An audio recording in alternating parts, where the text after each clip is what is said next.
Today we're turning the tables with part 2 of the economic development puzzle. Also, a fascinating business fact, courtesy of buyandhold.com. But first order of business, my turntable question. If Whole Foods is coming, when are we getting a Cheesecake Factory? Coming up next on The Pulse.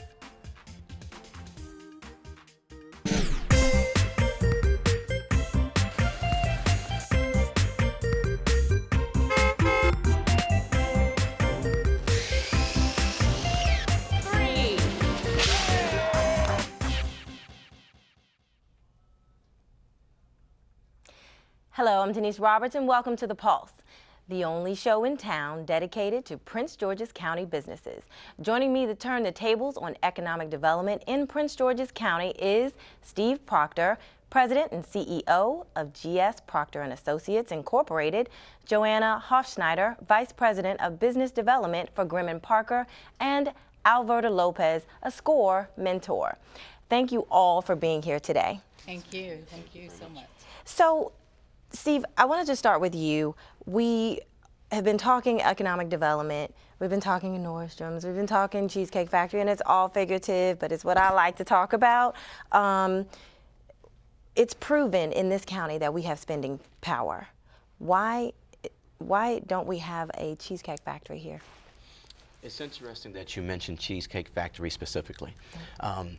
There's a convention coming up, the International Shopping Center Convention. 4 years ago, the very first time I went out there, the folks from Cheesecake Factory would not even meet with me. We now have meetings scheduled with the Cheesecake Factory, and we've been in conversations with Cheesecake Factory. They like our household incomes, they like our demographics, so we're actually making progress with Cheesecake Factory specifically. But I think what you're really alluding to is the types of those high-end types of uses. Yes. And we are attracting them, and we are winning those right now. As you alluded to, Whole Foods, an announcement about Harris Teeters and others that are coming out. You now have Wegmans in the county. Cheesecake Factory will be coming.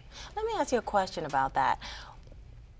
Why didn't they want to meet with you back then? We attracted a store like Wegmans. Wegmans announced that they had the largest opening in Wegmans history, right here in Prince George's County. The challenge that the Cheesecake Factory articulated to us several years ago was, as a restaurant, restaurants need 2 meals to make the numbers work. They either have to serve breakfast and lunch or lunch and dinner to make it work. And the challenge that they had is, while we had the household incomes, something that you've talked about previously is the number of people that leave the county for work. So we didn't have the daytime. We now have 2 locations that have office buildings, medical, so we now have daytime traffic. So we feel that we do have a lunchtime crowd. They're starting to see the lunchtime crowd. They love the dinner numbers, so we're making real progress with them. Okay. We know the driving factors of economic development are education and public safety. So, Joanna, how has the county's public education system impacted your ability to do business in this county? Well, for us, the public education system plays into the business in 2 ways. K-12 is our single largest sector. We're community architects. We're the 3rd largest architecture firm in the nation for K-12 architecture. We've worked with the county schools for 40 years. We're incredibly proud of the work we do with them. They're really turning the tables when you look at the LEED standards of the buildings, the technology that's going into buildings. They are at par or beyond their comparable jurisdictions in the region.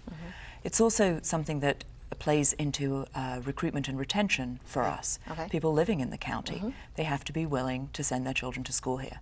We're seeing an increased willingness to do that, an increased excitement about doing that. All of you all are business owners in the county. What are the key issues when it comes to public safety that have impacted economic growth in this county? Alverta.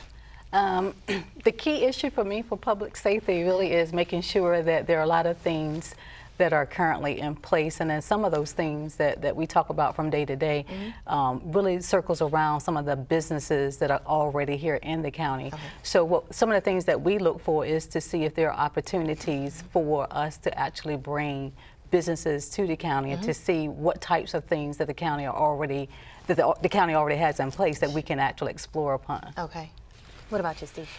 I think it's a combination of things. I think we're actually coming together as a business community, a religious community, the public safety sector, and we're starting to tell our story. We're not being defined by others, we're telling our story. Your show is a prime example of how we're communicating and articulating and getting the proper message out there, and I think people are really impressed with what they're starting to see. Okay, okay. Steve, I'm going to stay with you. The Baker administration's priorities are economic development, public safety, and education. And, you know, we hear a lot of that. Are we following the right model? Absolutely. The right economic development model? Absolutely. You absolutely are. The administration, the county council, the agencies, public safety, the superintendent, I think the proof is in the pudding. If you look at the projects that are coming online, everyone can tell you about MGM, and that's wonderful. But there are so many other big projects that people aren't talking about. Right. You have a power plant worth over $2 billion coming to Prince George's County. Okay. Actually would be your largest taxpayer, not the MGM. So you have many other projects, and those facilities are coming here because we are following the right model. Okay. And I want to address this to all of you. Are there real opportunities here in the county for small, local businesses, minority businesses here? I'll take that first. Okay. I always say that there are opportunities here. I think the challenges that a lot of the small businesses are really having, though, to be honest, Yes. is two things. One, I would say capacity is an issue for some of the small businesses. And then the other that I see that come across my desk is really funding for some of the small businesses. So when you are truly small and you're looking for funding or capacity on a larger project, it's somewhat difficult.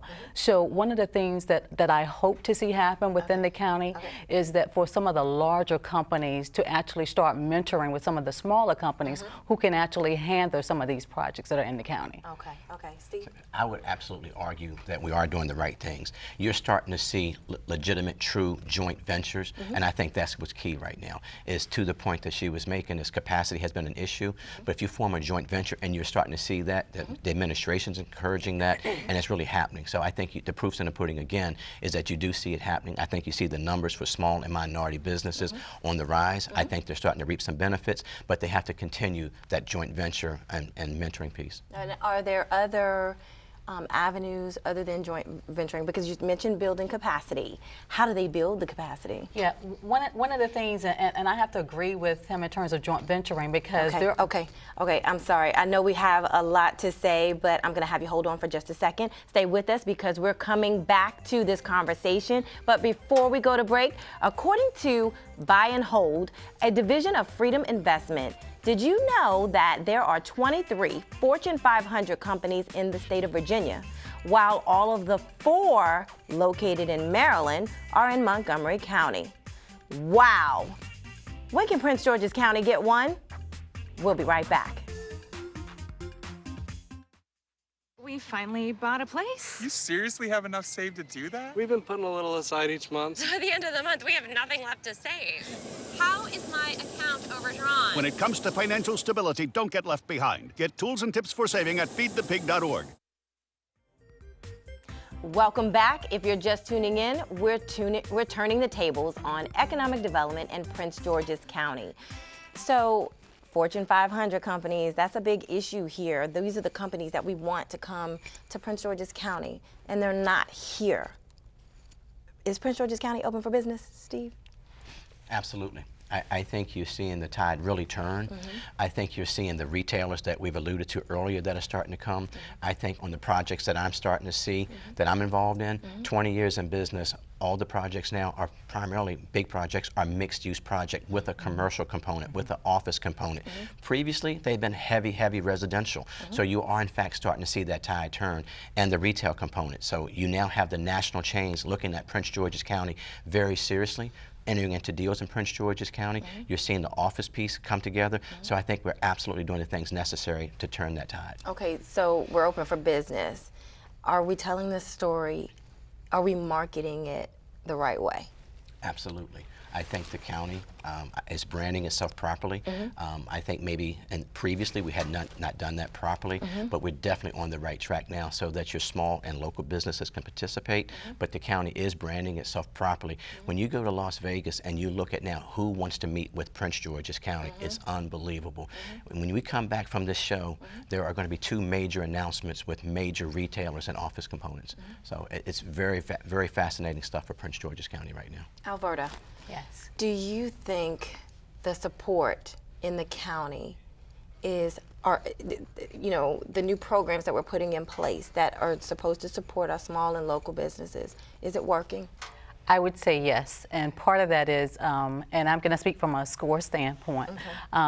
SCORE is a nonprofit organization, and one of the things that we've done is we've actually teamed with the county, with EDC as well as STDD, to actually mentor with some of the smaller businesses to sort of coach them along in terms of the things that they need to do to get themselves set up, the things that they need to do to go after either the federal, state, and local markets, as well as opportunities, teaming opportunities that are already within the county.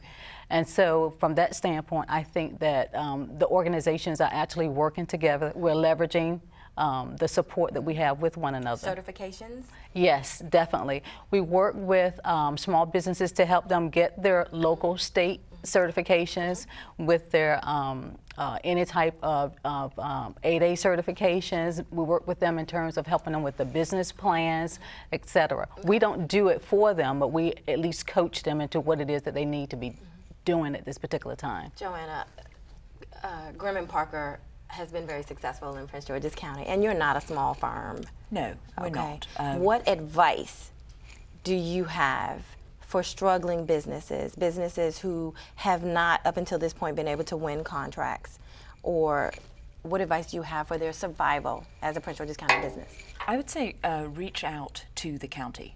We found the county through the Economic Development Office to be incredibly supportive. They're a great resource. They're very receptive to first-timers. Reach out, get those meetings, seek partners like SCORE, make partnerships with larger firms in the county. We've talked a little about joint venturing. That doesn't have to be a formal joint venture agreement. It can be a mentorship agreement, whether structured or informal. Things as simple as the Economic Development Breakfast, fabulous networking opportunities there. The county is committed to giving people opportunities. It's then down to the small and emerging businesses to really perform on those opportunities. Particularly around professional services, there are set-asides and requirements on contracts. Finding firms to meet those contracts is a real challenge. There's huge opportunity here. Steve. I agree that the county is absolutely going the right direction, and I'd say that based upon one major piece, and that is, and previously, a contractor could bid with an MBE or a local business and then not be forced to use them or partner with them. With the new language and legislation, you have to actually have an agreement and the deal is in place and you cannot then back out. So I think it's a huge step that you pick your partner wisely, but you cannot divorce that partner. You will continue through with that deal. I think it's very important. For education, you know, our numbers are, we're constantly promoting that we're doing better in education. But what do you see are the issues, Steve, that have kept us in the status of being ranked second from the bottom? And what do you think needs to happen to increase that, to move us forward? I think the education has been a challenge. Previously we've heard that from retailers that was an issue. But going forward, I think the superintendent, I think the school board is going the right direction. What it's going to require is, I think we have to make a real investment in our educational system. I think previously we saw public safety, we've turned the corner, but education is going to need that investment to get over that final hump. I wish we had more time, but we don't. And so we ask that you keep watching because this conversation will continue on future shows. Alverta Lopez, Joanna Hoffschneider, and Steve Proctor, thank you for being here today. And thank you for tuning in today. To see any of our previous episodes, go to our website. It's diversity.mypgc.us and click on the Pulse. And while you're there, don't forget to join our Small Business Club. You can find us on Facebook and Twitter at PGC Diversity and our YouTube channel, The Pulse TV. Next time on The Pulse, upcoming opportunities for small and minority contractors. Also, get ready because there's a new CEO in town. Until then, I'm Denise Roberts, and remember, in Prince George's County, your success is our success.